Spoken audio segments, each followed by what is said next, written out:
Hello les amis, nous sommes le jeudi 19 novembre 2020 et plus que jamais, la France est coupée en deux. Ceux qui sont installés dans leur canapé à regarder les chaînes fake news et le peuple d'internet, évidemment. Avec la télé, vous avez ceux qui écoutent la radio et qui lisent les journaux fake news. Ces médias sont financés à 2 milliards d'euros par Macron qui vient de leur donner 2 milliards d'euros. 2 milliards d'euros, 666 millions pour la presse papier. Parce qu'évidemment, sans ces milliards, sans nos impôts, sans nos taxes, cette presse disparaîtrait. Moi, je vous rappelle que je ne vends rien. Je vous ai jamais demandé d'argent. Je vends pas des espaces publicitaires. J'ai pas de blog avec des espaces publicitaires. Eux, ils en ont. Et ils reçoivent beaucoup, beaucoup d'argent et gagnent beaucoup d'argent tout en demandant des aides de l'État. Et donc, c'est pour ça que vous avez une France divisée en deux, entre le peuple d'Internet qui se renseigne sur les réseaux sociaux, sur les nombreuses chaînes comme la mienne, fort heureusement maintenant, et ceux qui ne font pas cet effort. Donc c'est à vous d'aller chercher ces gens-là, et vous avez de quoi. Hier soir, il y avait un superbe documentaire sur France 3, je le mets dans les liens, parce que on m'a retrouvé le replay, et donc bravo à Virna Saki, la réalisatrice, de l'avoir réalisé. Et donc, que votre Covid-19, que se passe-t-il vraiment dans les EHPAD? Ben voilà, vous avez le lien. Il suffit de donner le lien à ceux qui nous traitent de complotistes. Je vous rappelle quand même que le journal Le Monde et Libé avaient dit que le Rivotril, c'était une théorie du complot et que c'était des fake news. Voilà, qu'est-ce qu'ils vont dire de France 3 maintenant, que c'est des fake news? Tous les médecins qui disent, qui ont été choqués par ça, vont dire que c'est des fake news. Ne pensez pas qu'on n'a pas beaucoup d'impact. Vous savez, sur la télé, on a zéro impact, dans les journaux, dans les radios, on n'a pas d'impact. Mais par contre, sur le net, on a beaucoup d'impact. Parce que quand moi je vois les statistiques que j'ai sur Twitter, un récapitulatif sur 28 jours, en fait sur 18 jours, de novembre 2020, 18 jours jusqu'à maintenant, 1441 tweets. Alors évidemment, dans les tweets, il y a beaucoup de retweets qui ne m'ont pas demandé d'efforts particuliers. 79,9 millions d'impressions, ce qui n'est fait qu'une progression de 354%, parce qu'effectivement l'actualité devient de plus en plus chaude actuellement, mais ce qui veut dire que j'étais quand même très haut déjà avant. Visite du profil 1,4 million, ne croyez pas que ça n'a pas d'impact. D'accord? Ça a beaucoup d'impact. Plus si vous y rajoutez les chaînes Odyssée, YouTube, VK, Facebook, ça fait beaucoup, d'accord? Ne l'oubliez jamais ça. Et là maintenant, il faut qu'on arrête avec quelque chose, c'est les masques. Les masques. On nous impose les masques. Personne. Les hommes politiques ne veulent pas parler des masques. Vous avez vu en ce moment que de toute façon, tous ces hommes politiques, mis à part, une fois de plus, Florian Philippot et François Asselineau de l'UPR, et je rappelle à tous que j'ai fait campagne en 2017 pour François Asselineau et l'UPR. Maintenant, si vous pensez que l'UPR est un groupe d'extrême droite, moi je veux bien, faites ce que vous voulez. Ce qui me traite d'extrême droite. Donc j'ai fait campagne pour François Asselineau, j'ai voté au premier tour pour François Asselineau, d'accord, et j'ai pas voté au deuxième tour, ni pour Macron, surtout pas, ni pour Le Pen. Donc voilà. Et vous retrouverez ça facilement sur les listes électorales, non pas pour qui j'ai voté au premier tour, mais le fait que j'ai pas voté au deuxième tour. Et donc, avec les masques, ça suffit parce que les hommes politiques se sont rabattus. Vous avez compris que maintenant, avec cette crise, il n'y avait plus tous les députés de l'Assemblée nationale, mis à part des exceptions comme Martine Vonner, bien entendu, ils se sont couchés. On a entendu Gérard Larcher, le président des sénateurs, qui a dit que le candidat 2022 idéal serait Emmanuel Macron. Donc les républicains, fini. Les socialistes, eux, ça fait longtemps que Macron s'en est occupé et qu'il les a éclatés façon puzzle. Alors il reste la France Insoumise, oui, mais la France Insoumise, vous l'entendez sur quoi? Elle fait de temps en temps des coups de gueule. Là, il y a Ruffin qui dit bon, ça n'intéresse pas BFM TV, pourtant, plus de 60 députés issus de tous les groupes soutiennent un 3e mois pour les femmes de ménage de l'Assemblée proposé par François Ruffin. Wow.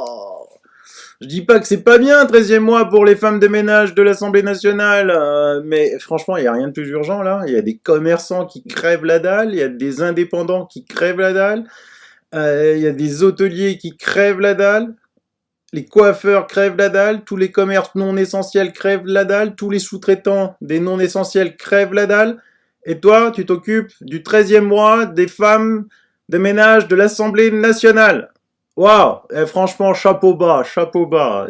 Vous allez vraiment voter pour ces gens-là? Va falloir vraiment que quelqu'un issu de la société civile sorte avant 2022, parce que Macron, il a un boulevard devant lui, hein, un boulevard énorme, et on va se retaper Macron 4 années de plus. Hein. Donc il faut faire attention, et la preuve que, en plus, tous ces médias sont des médias fake news qui qui sont totalement absents. Il y a encore peu de temps, les journaux, radio, télé, bobo auraient été vent debout contre une telle information. Maintenus en perfusion par l'État, ils ont disparu. C'est devenu des laquais, des dépêches AFP. Et c'est quoi? Interpellé en marge d'une manifestation, un journaliste de France 3 reçoit un rappel à la loi. Un journaliste. Hein, Macron avec ses beaux discours, la France, pays des libertés, on a le droit de tout dire, pays des lumières. Ouais, tu parles. On est, je crois, au niveau du Soudan, au niveau de la liberté, et je vous rappelle quand même que Darmanin lâche les chiens, quoi. Hein. On est en Corée du Nord. Voilà, et il a annoncé que les journalistes, pour nous informer, doivent d'abord passer par la préfecture. Ouvrez, s'il vous plaît, bien entendu, c'est ma pointe d'humour. Et donc, ça veut dire quoi? Ça veut dire que maintenant, un journaliste, par exemple, quand il y a une manifestation dehors, bah, s'ils veulent aller la couvrir pour nous transmettre l'information, ils doivent d'abord passer par la case préfecture pour demander l'autorisation et ensuite aller filmer. Mais de qui se moque-t-on? De qui se moque-t-on? Franchement, attention, là, la démocratie nous quitte, la dictature nous guette. Hein. On n'est plus très loin, on n'est plus très loin. Faut vraiment aller voir vos députés, écrire à vos députés. Vous avez les sites...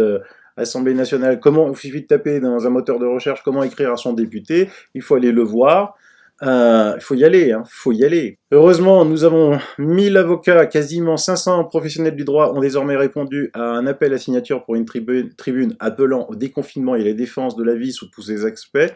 Je vous mets tout ce que je vous dis dans les liens. On a encore une petite chance avec Trump, parce que vous avez vu que avant et après la visite de Mike Pompeo à l'Elysée, il s'est passé quand même quelque chose d'extraordinaire. C'est qu'avant Joe Biden, président des États-Unis, Emmanuel Macron le félicite. Après Pompeo, l'Europe doit bâtir son autonomie. Peu importe qui gouverne aux USA, dit Macron. Vous voyez? Donc maintenant, on va s'occuper des masques, de cette stupidité des masques. On nous a seriné pendant des mois, pendant que l'IUHU du professeur Raoult, pendant que l'hôpital de Garches du professeur Perron soignait des gens à l'hydroxychloroquine, azithromycine, avec des résultats spectaculaires qu'aucun autre hôpital n'arrive à égaliser. On les a tués parce qu'ils n'avaient pas fait d'études avant. Elles sont où, les études sur le port du masque? Il y en a 0. 0, 0, 0. D'accord? Par contre, toutes les études qui prouvent que le masque non seulement ne sert à rien, mais aggrave la situation, je vous en ai déjà fait une émission hier, elle commence à devenir légion. Donc là, il commence à y avoir un gros problème. Soit ce gouvernement est stupide, incompétent, il faut qu'il démissionne, soit il veut continuer à nous imposer la muselière.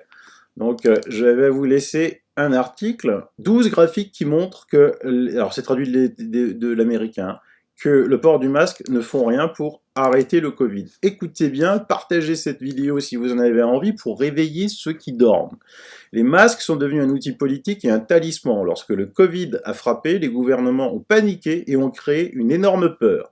Les Centers for Disease Control estiment actuellement un taux de survie au Covid-19 de 99,99%. Réveillez-vous les gens, c'est pas parce qu'on vous annonce des morts tous les jours, ces gens seraient morts la plupart du temps. En moyenne en France, il meurt 1800 personnes par jour en moyenne. C'est une moyenne bien évidemment en cette saison, au mois de novembre, quand l'hiver arrive.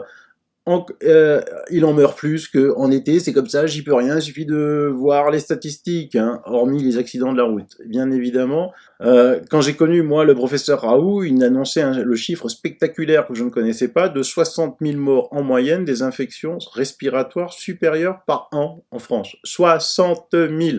Aujourd'hui, le Covid en France a tué 46 000 personnes, en sachant que tout est mis dans la case Covid, la grippe a disparu, la pneumonie a disparu, la tuberculose a disparu, donc, réveillez-vous les gars. Il y a des personnes qui meurent avec le Covid parce qu'elles avaient des autres comorbidités, soit décelées, soit non décelées, mais quelqu'un en bonne santé, quelqu'un de jeune, mourir du Covid, c'est qu'on l'a laissé mourir, il y a quelque chose. Hein. Donc 99,99% pour les personnes de moins de 50 ans, mais les dommages causés par la panique étaient trop importants pour être annulés. Il est probable que certains politiciens ont fini par comprendre leur erreur et ont eu besoin d'un moyen de revenir en arrière sans admettre que leur verrouillage était un désastre politique. Leur solution était que les gens mettent n'importe quel vieux morceau de tissu sur leur visage et croient comme par magie qu'il n'y a pas de mal à sortir faire du shopping.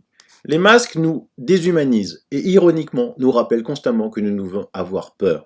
Les gens peuvent maintenant être aperçus portant des masques lorsqu'ils campent seuls dans les bois ou lors d'un voyage de voile en solo. Ils sont devenus un appareil cruel sur les jeunes enfants du monde entier, les élèves de maternelle recouverts de masques et isolés par du plexiglas, luttant pour comprendre les expressions sociales de leurs pairs. Ça, c'est dans certains pays. Les couvertures faciales causent un préjudice réel à la psyché américaine, n'offre que peu ou pas d'avantages médicaux et nous détourne de problèmes de politique de santé plus importants. Falsifier la science pour atteindre des objectifs politiques.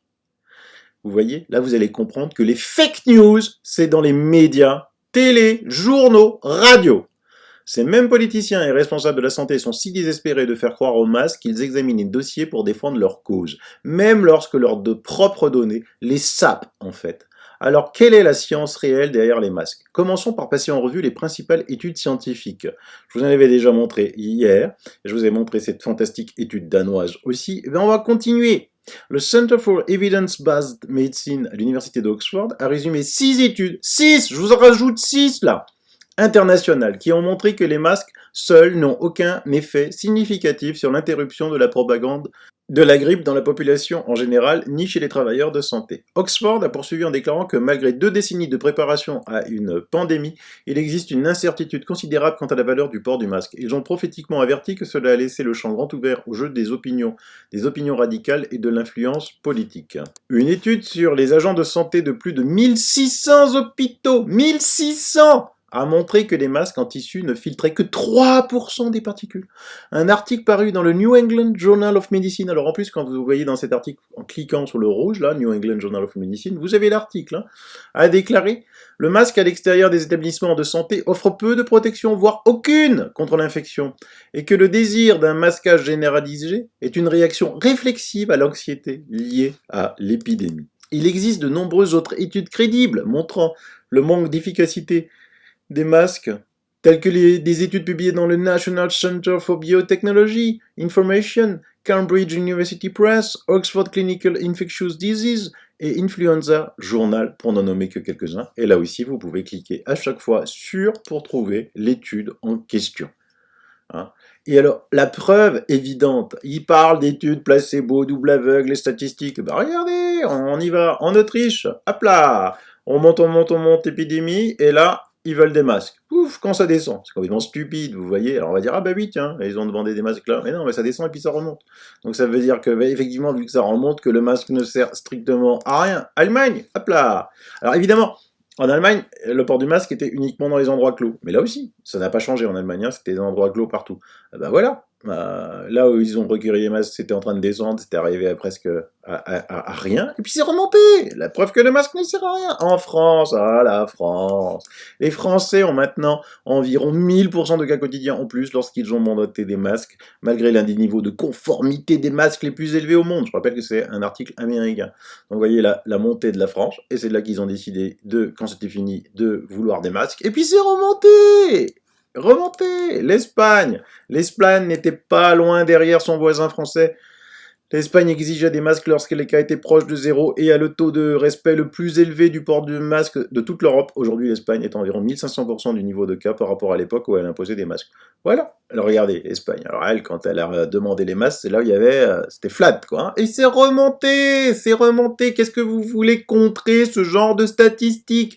Mais quelle crétinerie, quelle stupidité, quel mensonge porté par tous les médias vous pouvez nous raconter pour contrer ce genre de tableau et ce genre d'études scientifiques. En Angleterre, on va en Angleterre. Après 3 mois d'exigence de masques, le Royaume-Uni enregistre environ 1500% de cas en plus, malgré l'un des records de conformité des masques les plus élevés d'Europe. Bah alors eux, ils ont demandé les masques quand tout se passait bien. Qu'est-ce que vous voulez? Les Anglais sont comme ça. La Belgique, bah pareil, elle demande des masques quand tout va bien, et maintenant elle a un décalé, et puis c'est monté en flèche. Alors que Et puis maintenant, ça redescend subitement, sans qu'ils savent vraiment pourquoi. L'Italie, l'Italie, elle a demandé des masques et ça a monté tout de suite en flèche après. Hein. Donc il y aura peut-être une corrélation entre le port du masque et les maladies. Hein. Maintenant, on va aux États-Unis. Il n'est donc pas surprenant que les mêmes tendances observées en Europe se retrouvent également dans les États américains. Par exemple, la Californie a exigé des masques en juin, mais les cas ont tout de même augmenté de plus de 300% et l'État reste fortement verrouillé 4 mois plus tard avec des cas encore plus élevés. Regardez, ils ont exigé des masques, ça a continué, ça descend, ça remonte. Hawaï, on va à Hawaï, a subi l'un des verrouillages les plus dévastateurs sur le plan économique de tous les États américains. Il a également été l'un des premiers à imposer des masques à la fois intérieurs et extérieurs, mais les cas ont tout de même augmenté de près de 1000%. Donc la première affaire, c'est les masques en intérieur, et ensuite des masques en extérieur. Donc quand ils étaient masqués intérieur et extérieur, et ça a explosé, ça a explosé. Regardez le Texas et la Géorgie. Et donc ils ont suivi un développement quasiment identique, sauf que, attention, le Texas a demandé des masques, la Géorgie, pas de masque. Vous voyez que la Géorgie est en dessous, mais qui suit à peu près les mêmes courbes, vous voyez ce que je veux dire? C'est très, très, très, très significatif, ce tableau-là. Alors pour ceux qui sont plus intéressés par la comparaison des décès et non par le nombre de cas, ben voilà, vous avez les décès par million d'habitants. En courbe bleue, la grosse flèche, c'est New York. Pourtant, New York, ils ont mis des masques. Le Texas, vous voyez à quel moment ils ont demandé des masques. La Georgia, non de masque. Regardez la Suède, pas de masque. Elle a fini la Suède, malgré les fake news qu'on vous raconte que la Suède. Je ne sais pas combien de fois j'ai entendu depuis avril que ça allait être la catastrophe en Suède. Depuis avril. Depuis mars que ça allait être la catastrophe en Suède. Hein. Karine Lacombe, ça va être la catastrophe en Suède. C'est des fake news. Tout ça, c'est des fake news. Pourquoi les masques ne fonctionnent-ils pas sur le grand public? D'une part, si vous lisez les petits caractères sur la plupart des masques de consommation, vous verrez quelque chose du genre non destiné à des fins médicales et n'a pas été testé pour réduire la transmission de maladies. Les masques peuvent bien fonctionner lorsqu'ils sont entièrement scellés, correctement ajustés, changés souvent et dotés d'un filtre conçu pour les particules de la taille d'un virus. Cela ne représente aucun des masques courants disponibles sur le marché grand public, ce qui fait du masquage universel beaucoup plus une astuce de confiance qu'une solution médicale. Les masques efficaces, s'ils existent, devraient alors être distribués aux groupes très vulnérables pour qu'ils ne soient utilisés que dans des circonstances rares et atténuantes. Il serait peu utile pour la population dans son ensemble de porter des masques tout le temps, car réussir une protection ciblée est possible. Il n'est pas possible à ce stade d'éradiquer le virus et d'arrêter sa propagation. Notre utilisation universelle des masques faciaux non scientifiques est donc plus proche de la superstition médiévale. Alors j'aime bien les no-fake-med disent que eux ne se réfèrent qu'à la science et à la science, et bien là on les traite de superstitieux médiévaux. Mais de nombreuses institutions puissantes ont trop de capital politique investi dans le récit du masque à ce stade, de sorte que le dogme se perpétue. Le récit dit que si les cas échouent, c'est parce que les masques ont réussi. Il dit que si les cas augmentent, c'est parce que les masques ont réussi à prévenir plus de cas. Le récit suppose simplement plutôt que prouve que les masques fonctionnent malgré des preuves scientifiques accablantes du contraire. Des preuves scientifiques accablantes du contraire. Le récit ignore en outre les endroits comme la Suède et la Géorgie qui n'ont jamais exigé de masque en premier lieu. Il supprime les nouvelles preuves scientifiques s'il ne soutient pas les résultats politiques souhaités tels que les données du seul essai randomisé au monde, enquêtant sur si les masques protègent réellement du Covid-19. Un lauréat du prix Nobel a été annulé parce que ces graphiques et données Covid se sont avérés indésirables. L'histoire n'est pas de bons augures pour les temps où la politique se mêle de la science. Martin Kulldorff, professeur à la Harvard Medical School et leader des méthodes de surveillance des maladies et des épidémies de maladies infectieuses, décrit ainsi l'environnement scientifique actuel du Covid. Après 300 ans, l'ère des Lumières est terminée. En fin de compte, ce sera la perte de crédibilité de nos institutions scientifiques et la division inutile qu'elles ont semée parmi nous, pour lesquelles on se souviendra des masques. Partagez cet article pour réveiller les endormis. Et je vous en donne un autre dans les liens. Le principal pathologiste, le Dr Roger Hodgkinson, a déclaré aux responsables du gouvernement de l'Alberta lors d'une conférence téléphonique Zoom que la crise actuelle des coronavirus était le plus grand canular jamais commis sur un public sans méfiance. Les commentaires de Hodgkinson ont été formulés au cours d'une discussion impliquant le comité de la communauté et des services publics et les clips ensuite étaient mis en ligne sur YouTube. Il a été mis aussi sur BitChute si jamais il est censuré depuis. Le médecin a déclaré que rien ne pouvait être fait pour arrêter la propagation du virus en dehors de la protection des personnes âgées plus vulnérables et que toute la situation représentait la politique jouant à la médecine, et c'est un jeu très dangereux. Ce que disent nos grands professeurs à nous en France. Les masques sont totalement inutiles. Il n'existe aucune preuve de leur efficacité, a-t-il déclaré. Les masques en papier et les masques en tissu sont simplement un signal de vertu. Ils ne sont même pas portés efficacement la plupart du temps, c'est complètement ridicule. Voir ces personnes malheureuses et sans instruction, je ne dis pas cela dans un sens péjoratif, voir ces personnes se promener comme des lemmings obéissant sans aucune base de connaissances pour mettre le masque sur leur visage. Donc en résumé, on n'a que des preuves scientifiques que cela fonctionne pas et que cela crée de plus de maladies.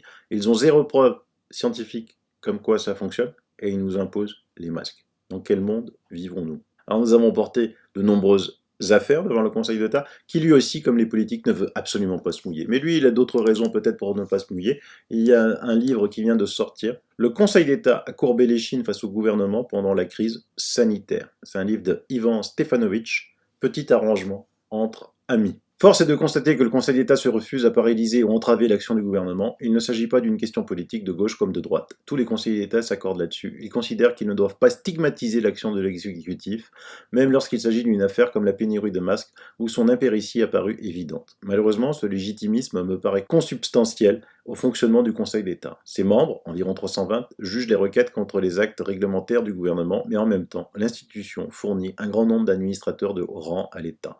Les directions juridiques des cabinets ministériels sont peuplés de conseillers d'État en détachement ou en disponibilité qui préparent les textes réglementaires. Ces mêmes textes que leurs collègues du Palais Royal devraient par la suite censurer. La confusion d'intérêts est telle qu'on comprend qu'ils hésitent à le faire. On a eu un parfait exemple avant le remaniement de juillet dernier, puisque le Premier ministre Édouard Philippe et son directeur de cabinet Benoît Ribadeau-Dumas étaient issus du Conseil d'État. Il en va de même pour le secrétaire général du gouvernement qui assiste et prépare le Conseil des ministres. Depuis 1936, ces fonctions ont toujours échu à un membre du Palais Royal, à l'exception d'une fois. Le résultat de cette perméabilité, c'est que le Conseil d'État se montre impuissant, déférent et embarrassé vis-à-vis de tout exécutif, quel qu'il soit, car son rayonnement en dépend. De plus, les conditions matérielles confortables offertes aux jeunes énarques qui intègrent l'institution des 25-26 ans, 4 000 € net par mois pour les auditeurs en début de carrière, 12 000 € pour les conseillers d'État après une vingtaine d'années d'exercice, n'incitent pas vraiment à la rébellion. D'autant plus que le Conseil d'État est souvent utilisé comme un marchepied vers de brillantes carrières dans le privé ou la politique. Ses membres n'ont donc pas intérêt à insulter l'avenir. Et moi je l'ai vu parce qu'on a fait de nombreuses actions devant le Conseil d'État, et en face on a ceux qui défendent l'État, c'est quelqu'un qui s'appelle Touboul. Il est ici, c'était l'ancien chef du Conseil d'État. Donc, vous voyez qu'il y a un gros problème. J'entends parler, moi, depuis tout petit, de l'indépendance de la justice par rapport à la politique, l'indépendance. Est-ce que là, vraiment, la justice est indépendante par rapport aux politiques? Personnellement, je ne le pense pas, mais c'est que mon humble opinion. Donc, il va falloir trouver d'autres voies pour attaquer en justice. Je ne vous fais pas plus long pour ce soir, mais franchement, diffusez les documents que je mets dans le descriptif de l'émission pour éveiller ceux qui dorment. Vous savez que j'aime bien vous faire découvrir de jeunes artistes nouveaux. Et là, on va terminer avec un groupe, un couple, Angeville, Ouvre les yeux. Vous allez voir, c'est adorable. Et je vous mets évidemment le lien vers leur chaîne YouTube. Ils ont 3 vues là, donc je surveille. Bis, bye bye. Ouvre les yeux.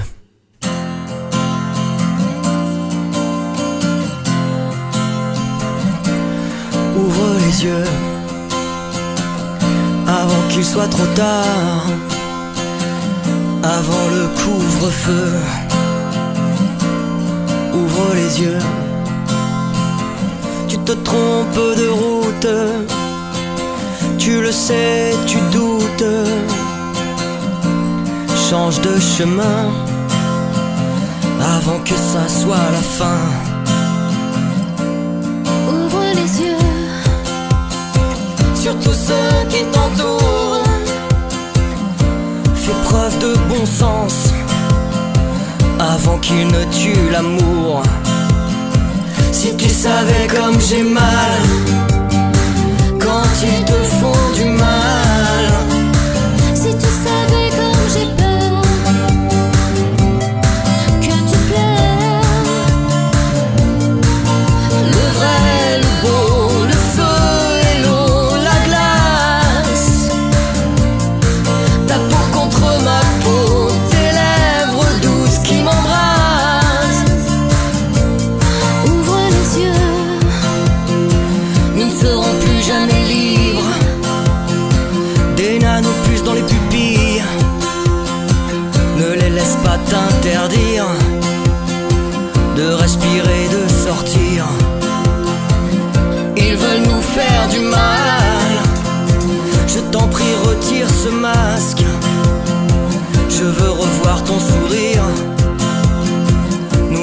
pas à subir. Si tu savais comme j'ai mal